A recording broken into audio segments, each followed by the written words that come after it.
Now, obviously, you work with brands and retailers large and small, but I guess you're probably best known for working with startups and new brands, retail entrepreneurs, that sort of thing. And Shopify has really been a bit of an enabler in the way that small retail businesses can do e-commerce. Are the conditions still favourable for startups and for those small retailers, do you think? You know what? Starting a business can always be challenging, Vicky. There is so much to consider. But what I get really excited about is when you zoom out, there's never been a better time to start a retail business. And what we focus on at Shopify is removing all of those barriers to entry for entrepreneurs, right? We consider ourselves a retail operating system, which means that, you can use us to, design your storefront, figure out all the channels that you're going to find customers in, social, as you mentioned a moment ago, to take payment from your customers for the products you're selling, to manage your inventory, and of course, to understand and find new customers. I think one of the best things that's really come out of the pandemic has been this seismic shift towards entrepreneurship, which happened globally. We saw 150 million people try online shopping for the first time. We've seen the world become smaller and how people are discovering brands. And with that comes an opportunity, as people were sitting at home, to really step out. In the UK alone, we saw 106% new store creation growth year over year on Shopify. And this kind of growth is absolutely astounding. But as I always like to say, it's never been easier, to start a business, and that cost of failure has never been closer to zero. It's possible for someone to sit at home and to be able to start an e-com business wherever they are. In 10, 20 years ago, you probably would have needed a team of people, and you would have had to figure out, brick and mortar real estate and all of the other things, that specialists that you would need. So, I think that now, more than ever before, it's the right time to be able to enter entrepreneurship. That's not to say, though, of course, that it's not challenging, that there aren't things to figure out. I imagine we do probably have some of those new entrepreneurs or smaller brands joining us today. What are the key things that you think they need to offer? Oh, you know what? The small brands, direct-to-consumer brands, can sometimes feel like they're in a David and Goliath kind of fight. But what I say is, take a look at where you're at and the superpowers and the advantages that you have, which are your size, your ability to make decisions quickly, your ability to be nimble and to move fast, learn and pivot, which doesn't always happen, when you're a much larger retail and it's like, trying to steer the Titanic to make decisions and to shift a business. And we saw that over the last, couple of years, particularly during the pandemic, as businesses had to figure out how to, survive and thrive, right? Figure out how they were going to pivot their businesses and change. And we saw really great small independent businesses make decisions quickly and have thrived through it. One of my favorite examples is Omalola Jewelry. It started by Tewo and her sister, in their own home, selling beautiful West African inspired jewelry. And they were sold solely through stockists. And of course, when the pandemic hit, all stores closed, and they had to really quickly figure out how they were going to continue to drive a revenue stream. And all of this while they both had, other jobs on the side. They quickly pivoted. They leveraged our TikTok beta and started to, connect with and build community through social commerce. Of course, finding, allowing customers the opportunity to find them as well. Grew their business by over 300% in the holiday season, and now they've both fully gone full-time in their business. And that's an example of realizing they had to make decisions really quickly, deciding to experiment very quickly with social commerce. They learned and pivoted what it took to create the right content and connect with customers, all over the world, and have actually thrived through it. That's the kind of advantage that small independents need to take, and they can make sure that they deeply understand their customers, to offer personalized experiences wherever channel they're reaching them in, to offer, high level of personalized service as well, whether it's in store or it's online, to make sure that they are curating content and offers that really connect with them. And I think even more importantly today, it's authentically telling their story and creating a community that really resonates with customers. That's what people are looking for today. I'm sure that will be encouraging for a lot of people watching today. Now, for a while, it looked like all sorts of markets and sectors were being transformed by disruptive direct-to-consumer retailers, to the point that it maybe even started to look a bit like a formula to follow. It feels like maybe there's less space for that to happen now, do you think? Is the first age of direct-to-consumer disruption over? Not at all. Let's talk a little bit about this because I'm super passionate about it. First, I think it's a misnomer that somehow the direct-to-consumer model was a kind of silver bullet approach to growth. Just a couple of weeks ago, I spent some time with a few really great brands, Gym Plus Coffee, who started out of Ireland, and they've expanded into the UK and around the world at this point, Lounge Underwear, and Mented Cosmetics. And I was talking to all three founders. And as I listened to how they have been trying to grow, whether it's the how they're thinking about how they find customers, how they think about brand expansion, how they think about international expansion, all of them had different approaches to how they were doing this. And even as they think of the future, they've all got different ways that they're telling their story, they're building community, and they're finding customers.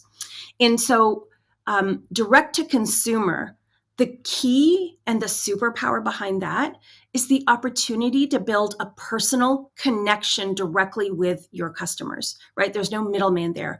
You can build that personal connection and tell your story the way that you want to directly with your customer, and your customer can feel directly connected to you, which again is key to building loyalty and for customers to make purchasing decisions. How you do that, though, varies across channels and demographics and markets. And so first, I want to put to bed, direct-to-consumer isn't a silver bullet. It's not some formula that you just need to follow that's going to guarantee you success. But what it does do is gives you the opportunity to own your data, understand your customer, understand where they're shopping, how they're interacting with your brand, and then be able to personalize the experience as we just talked about a moment ago. And so those that get deep into their data and ensure that they're building a back end that connects that customer experience so they can understand it, so they can then personalize, those are the ones that are winning. And so we've not even, I think, scratched the surface of what direct-to-consumer brands are going to do in the future. I see consumers continuing to make their purchasing decisions based on brands that they deeply connect with, whose mission or a vision or reason for being that they personally connect with, and who somehow give them an experience that's richer than you would get at maybe a mass retailer. And so I actually think we're only at the beginning of this direct-to-consumer play, but it's going to be those that deeply understand their customers that are the ones that are going to win. Great.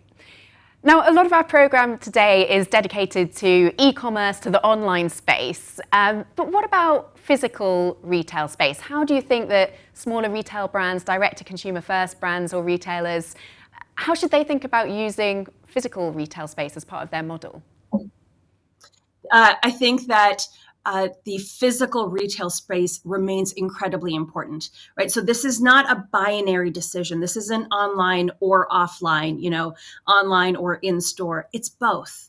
And particularly if you're direct to consumer or you're a small business, you want to be thinking about how you maximize the space that you're using to build that deep connection with your customers. And so I like to think of this as a shift away from that in-store being a sales channel to being a part of one of your marketing channels. It's a place for you to extend your brand, to make sure that you continue the look and feel that you want your customers to experience, the relationship you want to build with them, right? So I think someone who's done a really great job of this is Rixo, a really great high-end fashion brand, started in the UK just a few years ago. And Henrietta, the founder, ensures that, her and her senior leadership team visit those the stores that they're opening often, so that they can personally connect with their customers, right? They can make sure that they're listening to them to understand how they're interacting with the brand, what it is that they love about it, how they're connecting, and to make sure that they're creating the right experiences for them. And so the in-store physical space continues to remain important. Gym Plus Coffee does a great example of using their physical spaces to build community, right? So again, more than just a place where their shelves are stocked with product, it's about bringing community together who really want to be a part of the Gym Plus Coffee universe. And so continue to think about how you evolve your space so that you can maximize it to build community and to create connection with your customers, and as an expansion of your marketing channels. We've spoken a lot about the smaller, newer disruptors, but what about the legacy retailers, the bigger beasts? How do they need to react to this new normal? Yeah, I think, as I said a little bit before, these legacy brands, the foundation of their business has been in retail, and they've got established ways of doing things. And as we've seen technology develop, and especially through the pandemic, we've really seen companies kind of break the traditional models, the ones that continue to thrive. And like most other businesses right now, they're looking for those new methods for commerce that are going to help them to future-proof their business, right? The old way of doing things no longer exists, and those that are willing to, to really think about the consumers of the future and the fact that they're now in control are the ones that are going to survive. Legacy brands really do need to adapt for the modern day, or they're going to risk being left behind. And we've seen that over and over, right? This is where some of that narrative about the death of the high street comes up. But I don't think that's true. It's just those that are not willing to adapt to a new way of consumers wanting to discover brands and make purchasing decisions, right? The center of the gravity can no longer just be your brick and mortar space. But again, like I said, use them as showrooms or areas where customers can touch and feel and learn about your product and connect with you. We work with a number of legacy brands in the UK, like Mamas and Papas, Lloyd's Pharmacy, and, obviously amazing manufacturers like Heinz and Prince's. And they're all thinking about, how do we create direct relationships with our customers? How do we make sure we deeply understand them by owning our data? And how do we start to transform the experience they have purchasing with us so that we make it seamless and as easy as possible for them to come back? And a lot of people are looking at the growth of social commerce. You mentioned TikTok earlier and shopping on social media platforms. How fundamental a shift do you think that's going to be? Are we going to get to the point where, if a transaction isn't happening in store, then it's happening on one of those platforms? What's it going to look like? Absolutely. So without wanting to state the obvious, I always like to say this right here, it changed everything. Right? Before we had our phones in our hand all the time, I would say the power was actually in the hands of the retailer, right? We had to go to the retailer in order to interact with them and discover their products and touch and feel and learn about them. But with this, we no longer go shopping anymore, right? We're now shopping all the time because it's in our hands.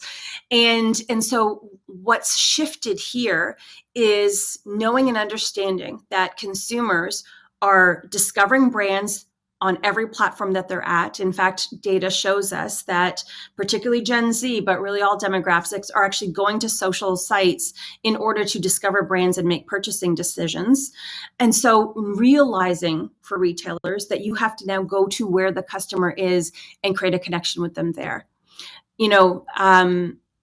I think that we're in a very obvious position where it's not just Facebook and Instagram offering social commerce. We've got TikTok, we've got Pinterest, we've got Snapchat, all making moves and positioning themselves to be as crucial to the future of social commerce as, the established social platforms already have been. You take a look at a platform like TikTok, it didn't even exist 6 years ago. And now you've got 100 million active users in the US and another 100 million active users in Europe who are, again, like I said, all online looking to discover brands and make decisions.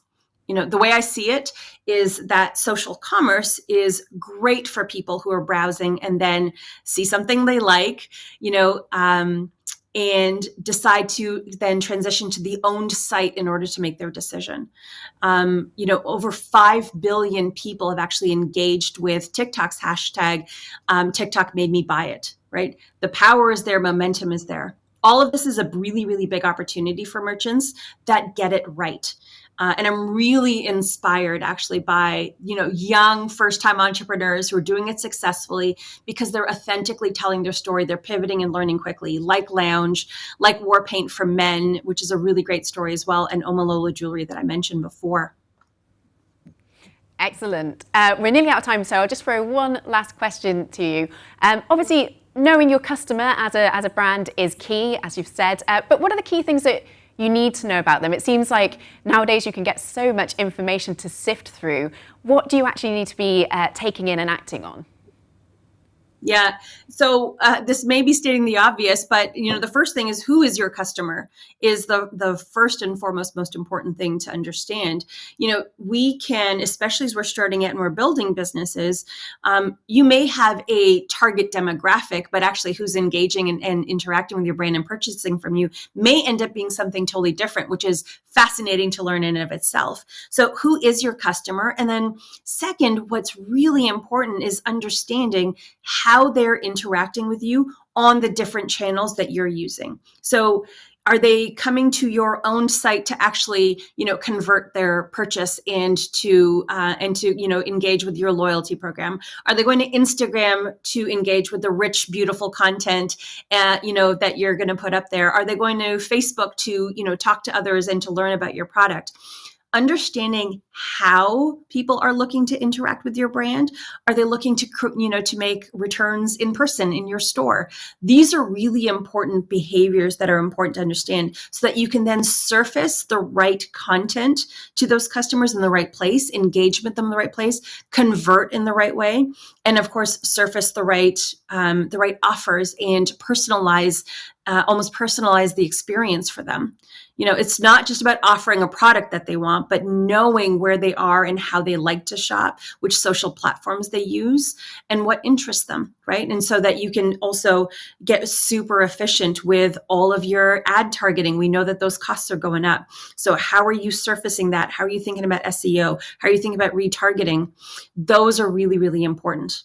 And then lastly, it's so that you can create the right rich experiences. There's creative ways that, small brands are going to win versus the big guys if you collect the right customer data. I love, love, love the virtual bra fitting service that Lounge Underwear introduced. It was not just for customers, it was for the business too, right? That way they're able to collect data that helps them to develop their products better, which again, deeply connects with customers because it feels like you're developing products just for them. Really, really important investment for them as an online brand. Shimona, thank you so much for joining us today. Really useful insights there. Thanks for being at Wired Retail. Thanks for having me.